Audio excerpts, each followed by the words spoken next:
As my journey across 7 African countries in 10 days drew to a close, Nairobi gave me one final reminder of East Africa's warmth.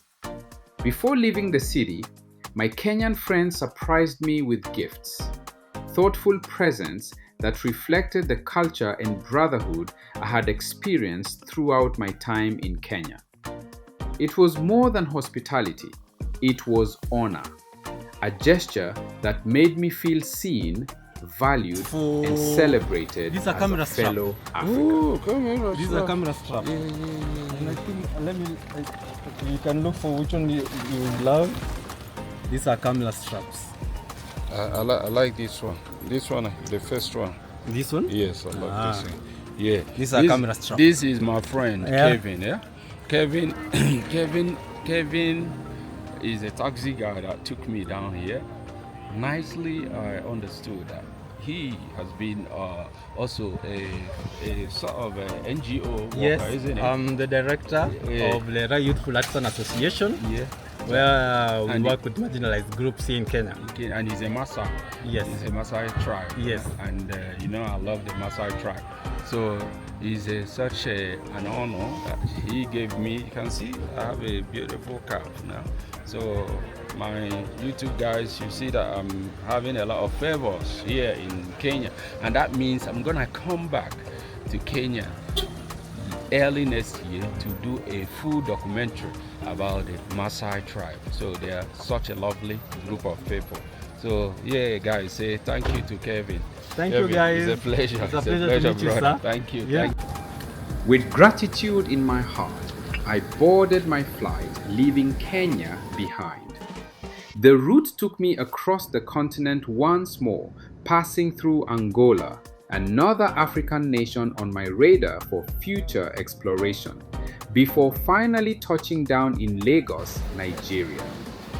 The Lagos energy hit instantly, fast, loud, relentless. Even in transit, the city makes its presence known. But Lagos was only a stopover. My journey continued deeper into the South-South region, down to Port Harcourt City, the oil capital of Nigeria and one of the most industrious cities in West Africa. Guys, you see what the first thing that happened as I entered Nigeria? I want to collect money, put in my Nigerian card. I was able to see the money, collect it, then my card has gone. I'm gonna sit down here, the card is gone, I can't release my card. So that's one of the things that you experience when you arrive here. It's always at times sounds negative. So the card is stuck there, I can't go anywhere, I can't leave my car, I can't proceed. After almost 16 hours jump, you can imagine what I'm going through, bro. It's very, very bad.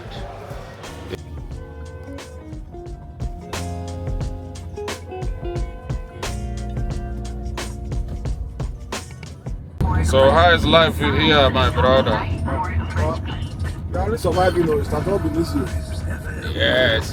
How are you enjoying the atmosphere, the political whatever in Nigeria? Is it coming up good?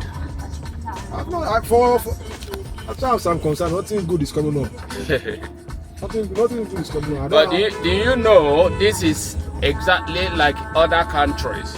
I just came from about 5 countries. I went to Mozambique, Swaziland, Malawi, Tanzania, and Kenya, and they are all saying the same thing here in Africa. Is it Africa problem or is it each country's problem? What can you say?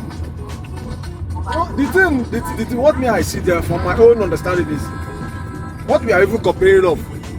We have it in abundance here. Yeah. So and the circulation is that's what baffles me. I don't know the reason why it's not circulating.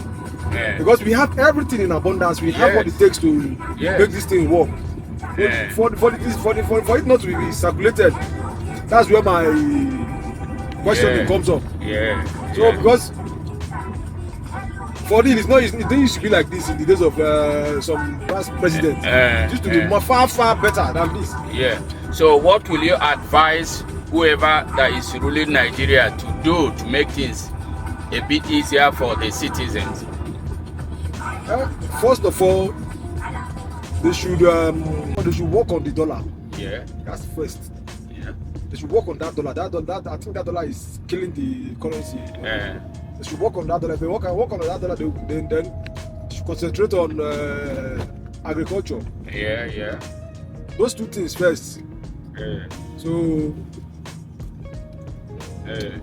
we already used to the bad road already. So I won't say road, because if you say road is like it's what they use in campaigning almost every year. Road lights. They call it, after this campaign now, they'll come another 4 years, they'll still campaign with road and lights. So I'm already used to it. So what they can work, we can work on that dollar, then we work on agriculture, then it's all right, my brother. Yeah, I can survive perfectly.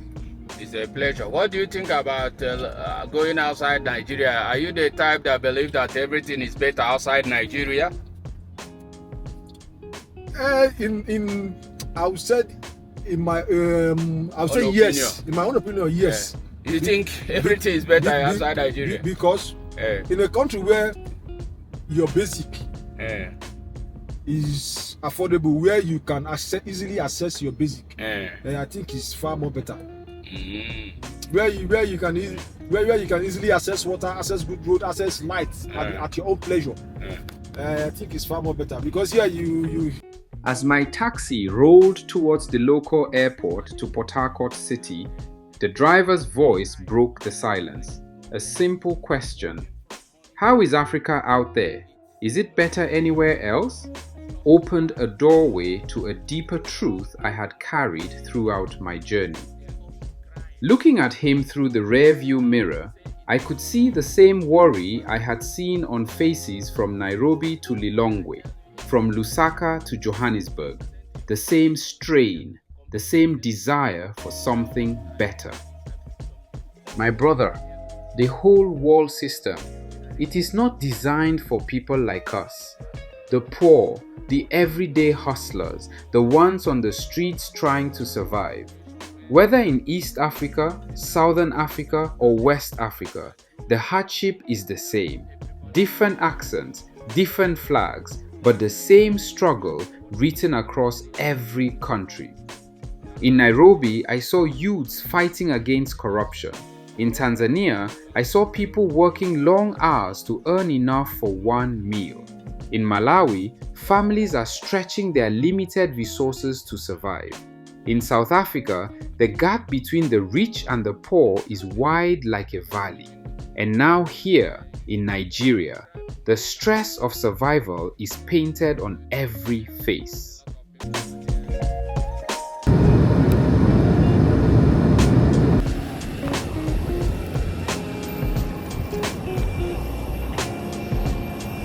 So, we finally arrived in Port Harcourt, and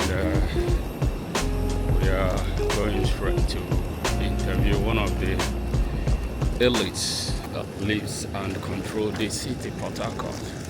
So follow me, let's see what we can achieve. Port Harcourt has a heartbeat of its own. From the moment I arrived, the city revealed its character: bold, creative, and unapologetically hardworking. Nigerians here hustle with purpose. Every corner tells a story of survival, ambition, and innovation. In Port Harcourt, I decided to move as the everyday people do. No private car, no special treatment. I chose the most popular mode of transport on the streets, the keke, the yellow tricycle that has become the heartbeat of the city's movement. From the moment I climbed in, squeezed between passengers with bags and market goods, I could feel the pulse of Port Harcourt more intimately. The open sides of the tricycle allowed the city to breathe on me. Dust, wind, conversations, and life flowing in from every direction. My first major stop in Port Harcourt led me to an extraordinary Nigerian entrepreneur popularly known as Dr. Tan. And from the moment our conversation began, I realized this interview would open my eyes to an entirely different dimension of the Nigerian hustle. Here was a woman with a PhD, highly educated, deeply skilled, yet she chose not to sit comfortably behind a desk or wait for white-collar employment. Instead, she reinvented herself through creativity. She designed specialized items for industrial firms, turning concepts into tangible products used in factories, workshops, and businesses across the region. Yeah, tell us who you are. Okay, I'm Tonia Asiki Nomaningeri, popularly known or referred to as Dr. Tan. How did you come by that name, Dr. Tan? It's Okay. getting popular. Okay, first of all, I'll start with the title. I'm a PhD degree holder in English and Communication Art. And then Tan, the initials of my name, Tonia Asiki Nomaningeri. That's how I came about the coinage. What inspired you to create this reusable diaper? How come? Oh, it started, I'm a mother. I have 2 children, 2 lovely daughters. And by the time I had my second baby, I noticed she was reacting to something. There was usually red patches or some rash. I thought it was the wipes we were using, but I later discovered that the diapers were responsible. And then my husband made a comment about reusable diapers. I hadn't heard of it before. But I said, okay, let's give it a try. And then we made some purchases, but they did not meet what we wanted. They didn't give us what we wanted. You know, baby will pee and then there will be leaks, and she was very uncomfortable. But I liked the idea and I said, I can work on this. So with research, I got to meet a Nigerian manufacturer, and she came up with something. The first set still didn't give us what we wanted. And then she encouraged us to try and try and try. So we kept working on it, doing our research and, you know, making upgrades to the product until we got to this point where we have what you can now refer to as Dr. Tan's reusable baby diapers. It's premium quality, no leaks, it's durable, it's affordable, and it's eco-friendly, most important of all. What makes your reusable diaper different from other in the market? Okay, we're very particular about the fabrics we use.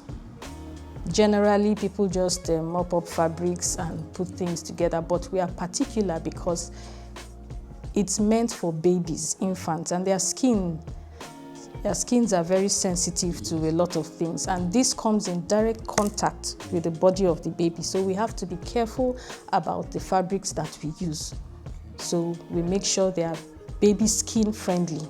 This is one of the features of our baby diapers. So Especially to black skin, isn't it? Especially African baby skin. Yes, that's our target population, the African babies. Yes, so I would love to see sample old clothes so that my viewers will see. okay, yeah, I have one right here. It's a reusable diaper. You can see the fabrics used. They're absorbent, they're baby friendly, they're not harsh to the skin. We're very careful. And then this is the waterproof cover that makes it not to leak out, makes waste not to leak out. And then you have adjustable snaps. So this diaper actually grows with your baby. You keep adjusting as you reuse. As the baby size increases, you keep adjusting without having to buy this is another one. Yes. Here. Yes, and in Africa, in Nigeria. In Nigeria, right here. Not in China. No. Yes. 100% manufactured here in Nigeria. These are the inserts. So you just place it. Yeah. Place it depending on the absorbency level you want. Yeah, you can use 1 or you can use 2. Yes, and So then it's later still light and the baby is still comfortable. Yes. And later you can remove the diaper. Remove, wash, Yeah. dry, and reuse. Use it. Yes. That's a good idea. Yes. So it's a pleasure, ma'am, speaking with you and then giving my audience a new version of Africa. Thank you so much. You're welcome, Thank sir. you. Thank you. It was fascinating to witness how someone who holds one of the highest academic qualifications still applies her hands, imagination, and craftsmanship to create value. In a country where many expect a PhD holder to follow only one predictable path, Dr. Tan has broken the stereotype. As she spoke, I realized something important. Nigerians do not survive by following only one route. They innovate, they adapt, they create opportunities where none exist. And Dr. Tan embodies this reality, an intellectual who blends academic brilliance with practical hands-on entrepreneurship. Hi guys, I'm just going out of Port Harcourt. Now Port Harcourt City is a place where the oil refinery is here in Nigeria. So I'm moving to Owerri, another city that produces a lot of legends in music and art.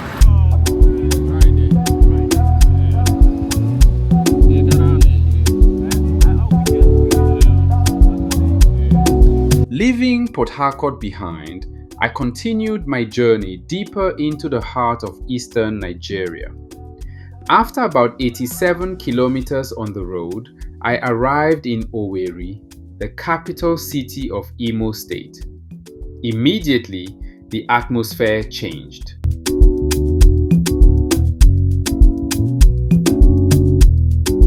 Owerri is known across Nigeria as the capital of pleasure and entertainment.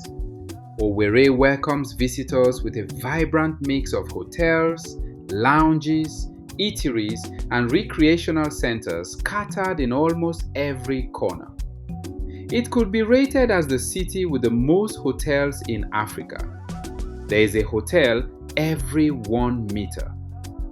It is a place where nightlife meets culture, where leisure blends with business, and where the creative spirit thrives openly on the streets. Hi, my friend. Okay. How are you? I'm fine, sir. Are you a native? Are you from here in Imo State? Yes. Which part of Imo State? Mbitoli. Yes. Yes. So, what is the importance of so many hotels here in Imo State? That's one of the things I've seen. Everywhere is a hotel, big hotel. At your back is a hotel. Why so many hotels? Okay, first of all, the economic advantage, it creates jobs. Yeah. That's number one. Yeah. And number two is about entertainment. Yeah. At least feed the body that works the money. Yeah. You understand? So it's just a pleasure. Tourism. Yeah. The choice attraction center. How will you realization? Yeah. Per se, and the rest of it. All right. What else could you say that is Imo State the capital of tourism in Nigeria? No, Imo State is not. It's not. So what is Imo State known for? Hotel. And it's hospitality, not just hotel, just hospitality in general. Yeah. Yes. Yeah. There is an adage which most Igbo or Imo State people says that Nrieji Daoba. What does that mean? It's too common here. Okay, it's too common. It means that let me say, just eat, relax. Just don't bother yourself after you must have eaten. Just your main concern should be what you eat and what you drink. Right. Then every other thing should be secondary. That's what that adage means. Is that the genesis of the many hotels and the enjoyment center here in Imo State? It could be the genesis of the enjoyment centers, but not hotel per se. Now, when it comes to hotel, you look at the location, the geographical location of Imo State. Yeah. Imo State is just equidistant to so many states in Nigeria. Yeah. So many states in the southern part of Nigeria per se. Yeah. We have we have boundaries with Enugu. Yeah. We have boundaries with Abia. Yeah. We have boundaries with River State. It did not take me long to find what I was looking for. On one of Owerri's busy streets, I spotted a group of young creatives filming a music video. cameras rolling, actors rehearsing, a director shouting instructions, and right there, in the middle of everyday city life, a story was unfolding. I approached them and introduced myself, and they welcomed me with the warmth Owerri is known for.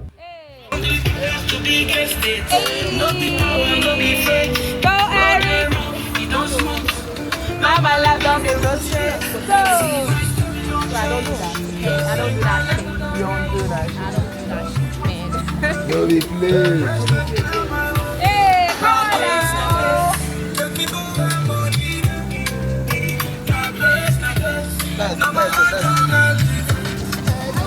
Let's go.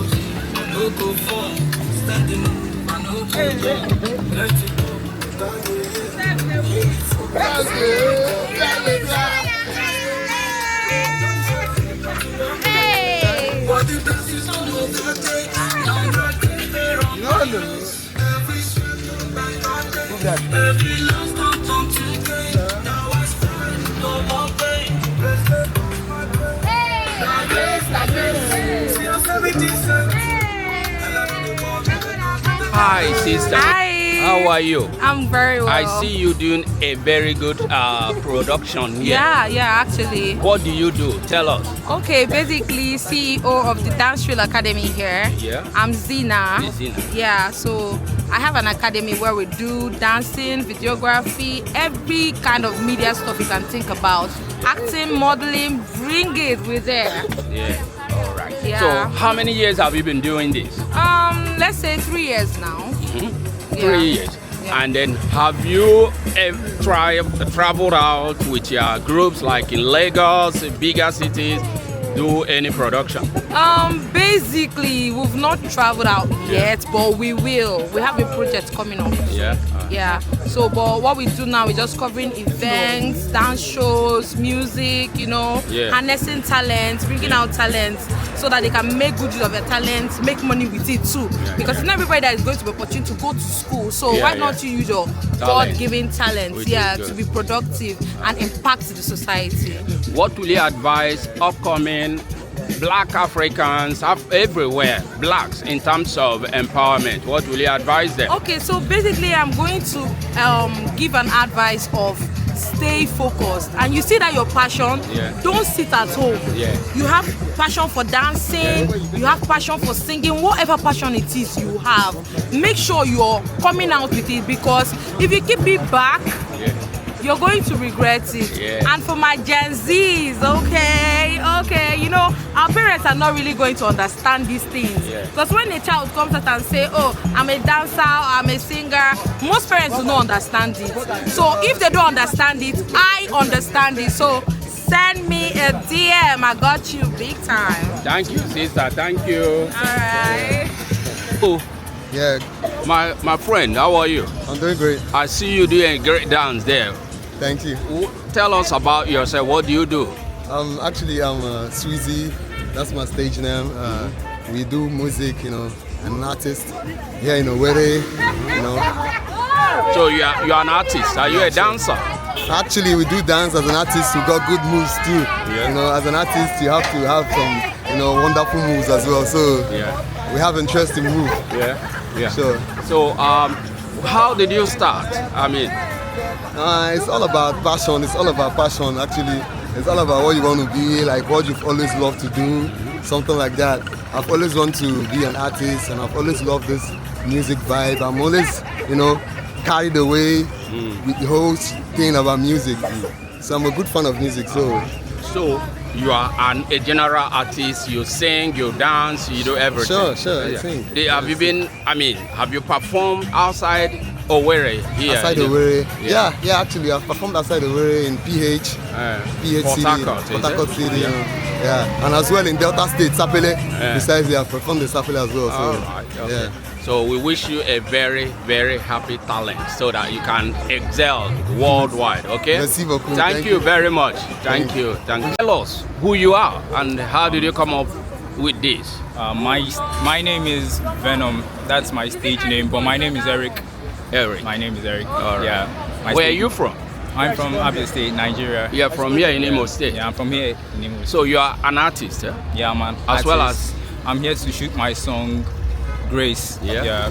Just trying to cover my song and, little beginnings. All right. Yeah. How many years have you been singing and dancing? I've been singing for about 2-3 years.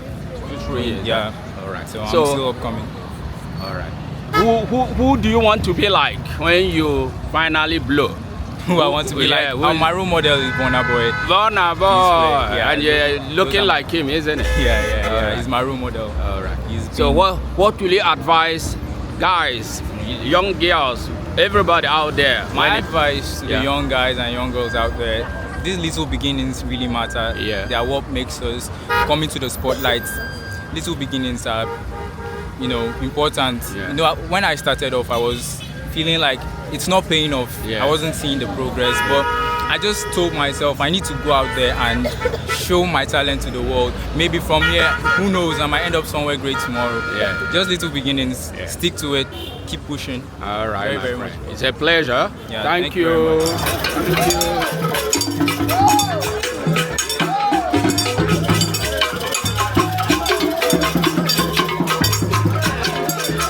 Owerri is not only the capital of pleasure and entertainment, it is also a guardian of Igbo culture and tradition. Beyond the city's nightlife and creative energy, Owerri is home to one of the most iconic elements of Igbo heritage, the traditional masquerades known as Manwu. These masquerades are more than performers. They are spiritual symbols, cultural storytellers, and custodians of ancestral identity. Every garment, mask, and movement carries meaning. The Manwu represent the connection between the living and the ancestors, appearing during festivals, ceremonies, and critical communal events across Imo State.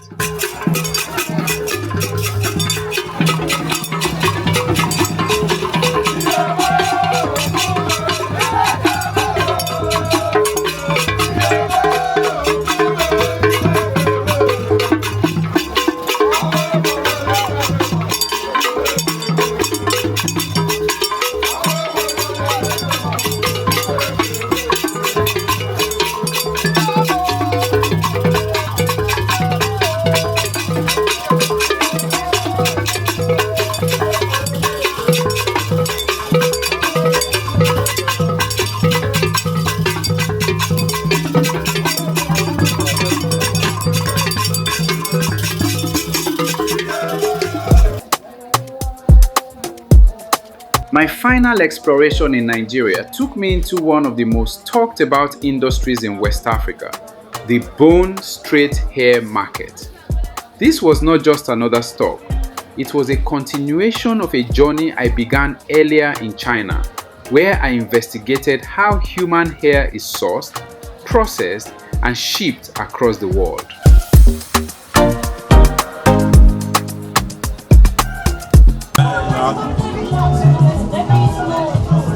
My sister, Sir?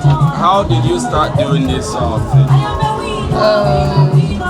First off, I've already started to, just like you get a mannequin, then put the cap on it. Then you start from here, from the down part. I didn't even came in here. So from the down part, you start wigging. So the hair is more like a calculation.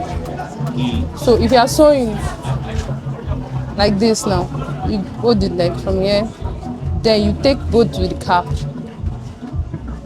and you go 1, 2. You tighten it. So you can use your tipping like so that it will be straight. Some people use chalk to make it straighter, but me I use tipping to hold it so it doesn't fall off. Is it what material? Is it bone shred? What is this? Yeah, this is bone straight. SDD. Yeah. Yes. SDD. Yeah. Yes.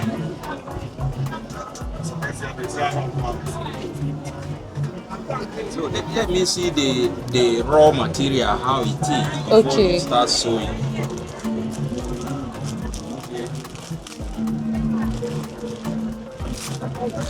This is how it is first. You can see it's very silky. So you're gonna make it become a wig. Yes. So when did you start doing this? I started last year, I think. Yeah. Last year. Did you learn it from anybody? Yeah. From who? My boss is not around here. Your boss, eh? Yeah. So do you intend to do this as a profession? Yeah, it is.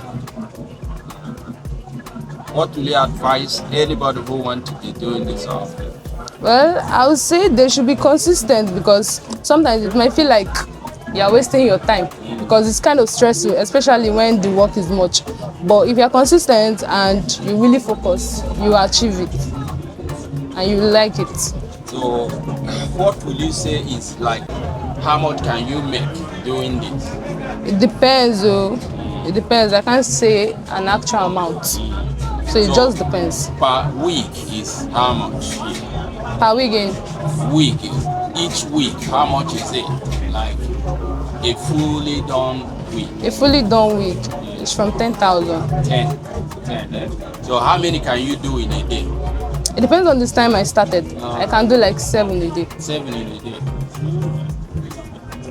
Is there something like a factory somebody can open and then know that this is what they do, apart from using hand? I mean, yeah, they have both factory wigs. You can ask my boss here. He has it. So they have both factory wig, like already made. Just depends on the kind of one you want and your budget. Let's see the final concluded one and see what it looks like. So right, this is what it has become. So this is the whole job. So how did you make the part, the hair middle part? After I wigged it, I stretched, then trim a bit, like the excess, depending on what the customer wants. If the customer wanted it longer, I wouldn't have trimmed, but she wants it trim and equal. That's why it's looking like this. So as it is now, how much can this be sold? It can be sold because this is like 18 inches. Let me sold for 250,000 naira. Yes, sir. Without as it is now, how much can it be as raw as it was before? That's 240. Huh? 240. 240? Yes, sir. But I thought that with the hairs it's cheaper. I mean, just the bundle. Just the bundle. Yeah, just the bundle is cheaper with the wigging money. Okay. With a closure as well. Right? Yes. It is beautiful. So, Basilia Hairworld, that's my business name. But my real name is Desmond. Desmond. Yeah. Yeah. I have experience that when I went to China, okay. I was able to discuss about hairs, and I got some hairs bundles. But here in Nigeria, I noticed that getting the hair is different thing. Making it to become a usable hair is another thing. Tell me, how are you doing? How is it that your company is doing this sort of thing? Okay, from the China, it's coming as a bundle.